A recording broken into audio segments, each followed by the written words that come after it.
하나님과 주 예수 그리스도의 종 야고보는 흩어져 있는 12지파에게 문안하노라. 내 형제들아, 너희가 여러 가지 시험을 당하거든 온전히 기쁘게 여기라. 이는 너희 믿음의 시련이 인내를 만들어내는 줄 너희가 알미라. 인내를 온전히 이루라. 이는 너희로 온전하고 구비하여 조금도 부족함이 없게 하려 함이라. 너희 중에 누구든지 지혜가 부족하거든 모든 사람에게 후히 주시고 꾸짖지 아니하시는 하나님께 구하라. 그리하면 주시리라. 오직 믿음으로 구하고 조금도 의심하지 말라.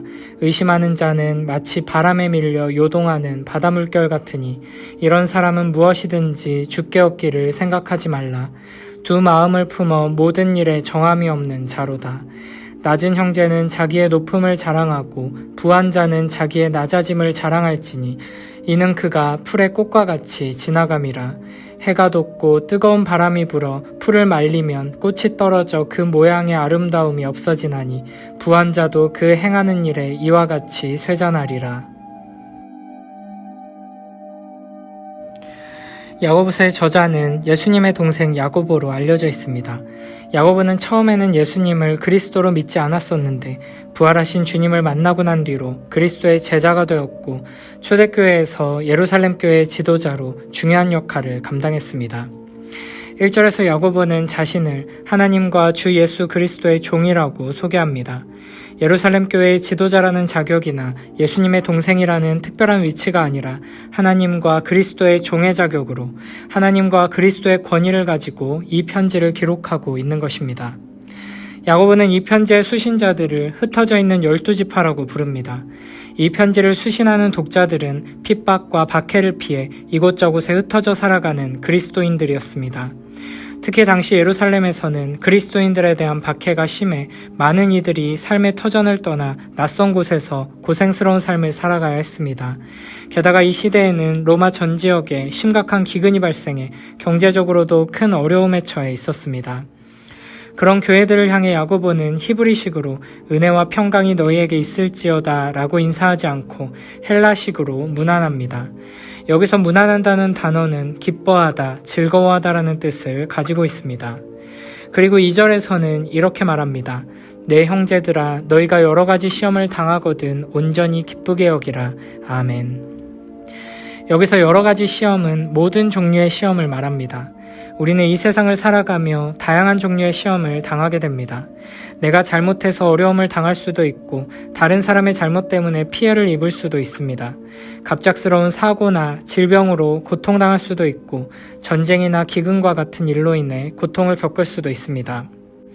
때로는 우리에게 주어진 삶을 살아내는 것 자체가 어려운 시험처럼 느껴지기도 합니다. 심지어는 하나님의 말씀대로 살다가 핍박과 박해를 당하기도 합니다. 이렇게 여러 가지 시험이라는 말은 모든 종류의 시험을 다 포함하는 말입니다. 시험을 당했을 때 일반적인 반응은 괴로워하면서 어떻게든 시험에서 빨리 벗어나기 위해 힘쓰는 것입니다. 그러나 야고보는 우리에게 온전히 기쁘게 여기라고 말합니다.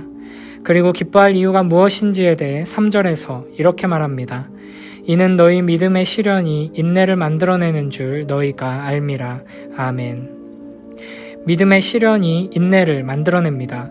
어떤 시련이 오더라도 믿음의 눈으로 그것을 보면 그 시련을 도구로 사용하셔서 우리를 연단하시고 빚어가시는 하나님의 손길을 볼 수 있게 된다는 것입니다.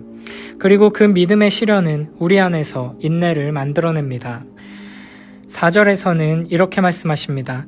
인내를 온전히 이루라. 이는 너희로 온전하고 구비하여 조금도 부족함이 없게 하려 함이라. 아멘. 인내를 온전히 이루면 온전하고 구비하여 조금도 부족함이 없는 사람이 된다는 것입니다. 그 어떤 시험이 와도 하나님께서는 그 시험을 우리를 연단하시는 도구로 사용하실 것이기 때문에 결국 우리는 온전하고 구비하여 조금도 부족함이 없는 사람이 될 것입니다. 그 과정 속에서 우리가 할 일은 그저 인내하는 것 뿐입니다. 그러므로 우리는 하나님께서 우리 안에서 행하실 일을 신뢰하며 하나님께서 이 시험을 통해 우리에게 주실 영광을 사모하며 기뻐할 수 있는 것입니다. 인내를 온전히 이루라는 것은 정확하게 말하면 우리 편에서 적극적으로 해내야 하는 임무라기보다는 하나님께서 우리 안에서 일하셔서 우리로 하여금 견디게 하신다는 뜻입니다. 그러므로 우리가 해야 할 일은 나 자신을 연단하기 위해 스스로에게 망치를 휘두르거나 나의 죄를 태울 뜨거운 풀무불을 만들어서 그 속에 들어가는 것이 아니라 하나님께서 행하시는 일을 신뢰하며 하나님의 인도하심을 따라 순종하며 나아가는 것입니다. 하나님께서 온갖 불순물로 가득한 고철과 같은 우리들을 풀무불에 녹이고 용광로와 찬물을 오가며 두드리기를 반복하실 때 인내하며 맡기라는 것입니다. 하나님께서 우리 삶에 다양한 고난과 어려움과 시련들을 통해 우리 영혼에 씨앗을 심으시고 물을 주고 햇살과 비와 바람을 내리시며 거름과 약을 치시고 잡초를 뽑고 가지를 치는 일들을 하실 때 그 손길에 나의 삶을 맡기고 피하거나 도망가지 않고 계속 주님 곁에 머무는 것, 그것이 바로 인내를 온전히 이루는 것입니다. 이 믿음의 시련을 통과하며 온전케 되는 과정 속에서 끝까지 견뎌내며 인내하기 위해 우리에게 필요한 것은 바로 지혜입니다. 그래서 5절에서는 이렇게 말씀하십니다. 너희 중에 누구든지 지혜가 부족하거든 모든 사람에게 후히 주시고 꾸짖지 아니하시는 하나님께 구하라. 그리하면 주시리라. 아멘. 여기서 말하는 지혜는 하나님을 경외하는 마음입니다. 하나님을 신뢰하며 하나님을 의지하기 위해서는 하나님의 어떤 분이신지를 바르게 알아야 하고 계속해서 그 하나님을 바라봐야 합니다. 그러나 우리는 어리석고 연약해서 하나님보다 자기 자신을 신뢰할 때가 더 많고 하나님보다는 이 세상을 사랑할 때가 더 많습니다. 그런 자들은 결코 이 시련을 통해 온전함을 이루지 못할 것입니다. 그래서 우리는 우리에게 부족한 지혜를 하나님께 매일매일 간절히 구해야 하는 것입니다. 누가복음 21장 12절부터 15절에서 예수님께서는 이렇게 말씀하셨습니다. 이 모든 일 전에 내 이름으로 말미암아 너희에게 손을 대어 박해하며 회당과 옥에 넘겨주며 임금들과 집권자들 앞에 끌려가려니와 이 일이 도리어 너희에게 증거가 되리라. 그러므로 너희는 변명할 것을 미리 궁리하지 않도록 명심하라. 내가 너희의 모든 대적이 능히 대항하거나 변박할 수 없는 구변과 지혜를 너희에게 주리라. 아멘. 마지막 때에 그리스도인들을 향한 고난과 핍박이 거세질 때 주님께서는 우리에게 구변과 지혜를 주신다고 약속하셨습니다. 고난 가운데 우리에게 가장 필요한 것이 바로 지혜이고 가장 부족하기 쉬운 것이 바로 지혜이기 때문입니다. 마태복음 10장 15, 16절에서는 이렇게 말씀하십니다. 내가 진실로 너희에게 이르노니 심판날에 소돔과 고모라 땅이 그 성보다 견디기 쉬우리라. 보라, 내가 너희를 보냄이 양을 이리 가운데로 보냄과 같도다. 그러므로 너희는 뱀같이 지혜롭고 비둘기같이 순결하라. 아멘. 이 땅에서 그리스도를 따라 살아가는 길에는 고난과 어려움이 따르게 됩니다. 그래서 주님께서는 우리를 보시며 양을 이리 가운데 보냄과 같다고 말씀하셨습니다. 그리고는 우리에게 뱀같이 지혜롭고 비둘기같이 순결하라고 말씀하십니다. 고난 속에서 순결함과 함께 지혜가 필요하다고 말씀하시는 것입니다. 우리 삶에 찾아오는 여러 가지 고난을 인내하며 끝까지 견디기 위해 믿음의 시련을 통과해 성숙한 자가 되기 위해 우리에게 필요한 것은 하나님의 말씀에서 나오는 참된 지혜, 하나님께서 주시는 영원한 지혜입니다. 매일매일 하나님의 말씀에 귀 기울이며 하나님께서 주시는 지혜를 힘입어 나아가는 자들은 하나님을 바라보며 하나님의 일하심을 보게 되고 하나님을 경외하는 삶을 살게 되며 어떤 시련이 와도 기뻐하며 끝까지 인내할 수 있게 될 것입니다. 5절에서는 하나님을 모든 사람에게 후히 주시고 꾸짖지 아니하시는 분으로 소개합니다. 이렇게 하나님의 크신 사랑을 바르게 알고 의지하는 것이 바로 지혜입니다. 어떤 사람들은 하나님을 인색하신 분으로 별로 준 것도 없으면서 생색내고 요구하는 것은 많은 분으로 생각합니다. 이렇게 하나님에 대해 오해하고 있는 사람은 결코 시험 가운데 인내할 수 없고 온전함에 이를 수 없습니다. 6절부터 8절에서는 이렇게 말씀하십니다. 오직 믿음으로 구하고 조금도 의심하지 말라. 의심하는 자는 마치 바람에 밀려 요동하는 바다 물결 같으니 이런 사람은 무엇이든지 주께 얻기를 생각하지 말라. 두 마음을 품어 모든 일에 정함이 없는 자로다. 아멘. 믿음으로 구하고 의심하지 말라는 것은 내가 원하는 대로 응답해 주실 것을 확신하는 마음으로 구하라는 것이 아닙니다. 하나님께서 지혜를 구하는 자들에게 후히 주시고 꾸짖지 아니하시는 분이심을 의심하지 말라는 것입니다. 하나님에 대해 의심하는 것을 8절에서는 두 마음을 품었다고 표현합니다. 하나님께 기도할 때 하나님의 인도하심에 모든 것을 맡기는 겸손한 마음이 없다면 그것은 의심하는 것입니다. 하나님의 음성에 귀 기울이며 말씀하시는 대로 순종하려는 태도가 아니라면 그것은 두 마음을 품은 것입니다. 이렇게 나의 욕심, 생각, 계획, 정욕을 내려놓지 못하고 교만한 마음, 불신앙의 마음으로 나아가는 사람은 마치 바람에 밀려 요동하는 바다물결처럼 쉼없이 흔들리며 평안함을 누리지 못하게 될 것이고 주께로부터 아무것도 얻지 못하게 될 것입니다. 내 계획도 이루고 싶어하고 하나님의 축복도 받고 싶어하는 두 마음으로는 아무것도 얻지 못합니다. 그러므로 우리는 우리를 사랑하셔서 우리로 하여금 온전하고 구비하여 조금도 부족함이 없게 하기 위해 약속하신 대로 신실하게 일하시는 하나님을 온전히 믿고 신뢰하며 오직 믿음으로 구하고 조금도 의심하지 말아야 할 것입니다. 9절부터 11절에서는 이렇게 말씀하십니다. 낮은 형제는 자기의 높음을 자랑하고 부한 자는 자기의 낮아짐을 자랑할지니 이는 그가 풀의 꽃과 같이 지나감이라. 해가 돋고 뜨거운 바람이 불어 풀을 말리면 꽃이 떨어져 그 모양의 아름다움이 없어지나니 부한 자도 그 행하는 일에 이와 같이 쇠잔하리라. 아멘. 만약 부유한 자가 자신의 부를 자랑하는 마음으로 가득하다면 그는 자신에게도 있는 천하고 낮은 면을 반드시 생각해야 합니다. 그것이 바로 지혜입니다. 이 지혜가 없다면 결코 시험을 이겨낼 수 없습니다. 마찬가지로 가난한 자들에게도 비천한 중에 자신에게 있는 부요함을 생각하는 지혜가 필요합니다. 스스로 가난하다고 비천하게 여기는 믿음의 형제들에게 야고보는 그의 높음 안에서 혹은 차라리 그의 높음 때문에 적극적으로 자랑하라고 말합니다. 신자는 자랑이 바뀐 사람이기 때문입니다. 예수 안에서 이미 바뀐 자랑을 다시 세상 때문에 바꾸지 말아야 합니다. 이미 천국 복음을 듣고 밭에 감추인 보화를 발견한 사람, 남이 알지 못하는 큰 기쁨을 얻은 성도로서 예수 그리스도와 함께 예수 그리스도 안에서 이미 높아진 그 신분을 끝까지 붙들라는 것입니다.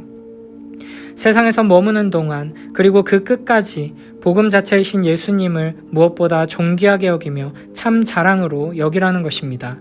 그렇게 하지 못한다면 정말 비참한 자들보다 훨씬 비참한 자리에 떨어지고 말 것입니다. 부한 자의 경우는 더욱 그렇습니다. 자신의 세상적인 성공이나 부를 의지하고 그것을 자랑하려는 자들은 더욱더 그들의 잘못된 자랑을 바로잡아야 합니다. 이것이 그들의 두 마음을 치유하는 길의 시작이기 때문입니다. 예레미야 9장 23, 24절에서는 이렇게 말씀하십니다. 여호와께서 이와 같이 말씀하시되 지혜로운 자는 그의 지혜를 자랑하지 말라. 용사는 그의 용맹을 자랑하지 말라. 부자는 그의 부함을 자랑하지 말라. 자랑하는 자는 이것으로 자랑할지니 곧 명철하여 나를 아는 것과 나 여호와는 사랑과 정의와 공의를 땅에 행하는 자인 줄 깨닫는 것이라. 나는 이 일을 기뻐하노라. 여호와의 말씀이니라. 아멘. 우리는 결코 지혜나 용맹이나 부함을 자랑해서는 안 됩니다. 세상이 자랑하는 것을 따라 자랑해서는 안 됩니다. 우리는 오직 하나님을 아는 것과 하나님께서 정의와 공의를 땅에 행하시는 분이심을 깨닫고 자랑해야 합니다. 하나님과 동행하며 하나님의 성품을 따라 정의와 공의를 행하는 참된 경건의 성도의 진정한 자랑이 있다는 것입니다. 그러나 가난한 성도도 부한 성도도 모두 주변 세상의 화려한 부에 마음이 쏠려 있는 것이 우리의 현실입니다. 그래서 하나님 나라의 관점에서 무엇이 진짜 축복이고 우리가 자랑해야 할 복인지를 드러내기 위해 11절에서는 이사야 40장 6절부터 8절의 말씀을 인용합니다. 말하는 자의 소리여 이르되 외치라. 대답하되 내가 무엇이라 외치리이까 하니 이르되 모든 육체는 풀이요 그의 모든 아름다움은 들의 꽃과 같으니 풀은 마르고 꽃은 시듬은 여호와의 기운이 그 위에 불미라. 이 백성은 실로 풀이로다. 풀은 마르고 꽃은 시드나 우리 하나님의 말씀은 영원히 서리라 하라. 아멘. 풀의 꽃은 매우 아름답고 화려하지만 순식간에 사라집니다. 그 아름다운 순간이 너무나 짧아서 그것을 추구하고 거기에 목을 맬 때 그 허망함을 피할 길이 없습니다.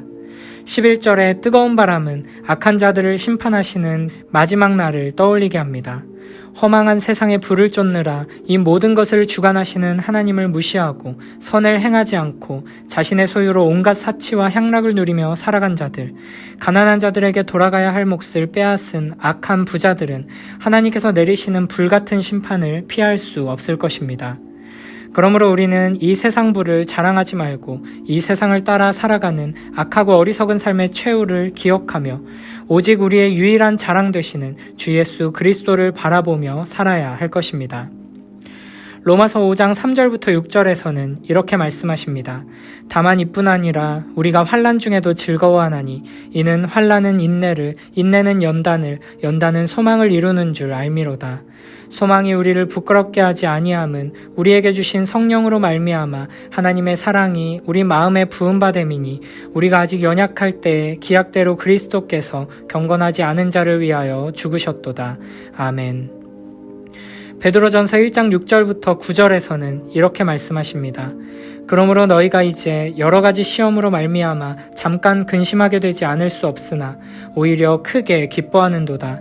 너희 믿음의 확실함은 불로 연단하여도 없어질 금보다 더 귀하여 예수 그리스도께서 나타나실 때에 칭찬과 영광과 존귀를 얻게 할 것이니라. 예수를 너희가 보지 못하였으나 사랑하는도다. 이제도 보지 못하나 믿고 말할 수 없는 영광스러운 즐거움으로 기뻐하니 믿음의 결국 곧 영혼의 구원을 받음이라. 아멘. 우리는 우리 인생에 그 어떤 시험도 하나님과 상관없는 시험은 없다는 것을 항상 기억해야 합니다. 하나님께서 주시는 모든 시험은 내 신앙의 성숙을 위한 것입니다. 그러므로 우리는 기뻐할 수 있고 믿음으로 인내할 수 있습니다. 우리에게 주어진 시험 속에서 말씀과 기도와 묵상을 통해 사랑과 공의를 실천하는 순종을 통해 하나님께서 요구하시는 답을 찾아갈 때 우리는 더욱 성숙하고 아름다운 모습으로 성장하며 온전하고 부족함이 없는 자가 되어 하나님의 영광을 드러내게 될 것입니다. 이 시련과 고난을 벗어나게 해달라고만 기도하는 것이 아니라 이 시련 가운데 인내하게 해달라고 기도하며 지혜를 구하고 이 시련 속에서 깨지고 변화되고 자라게 해달라고 기도하며 나아가는 복된 우리 모두가 되길 축복합니다. 인생의 모든 고난과 시련을 통해 아름답고 영광스러운 하나님의 형상으로 회복되는 복된 우리 모두가 되길 축복합니다.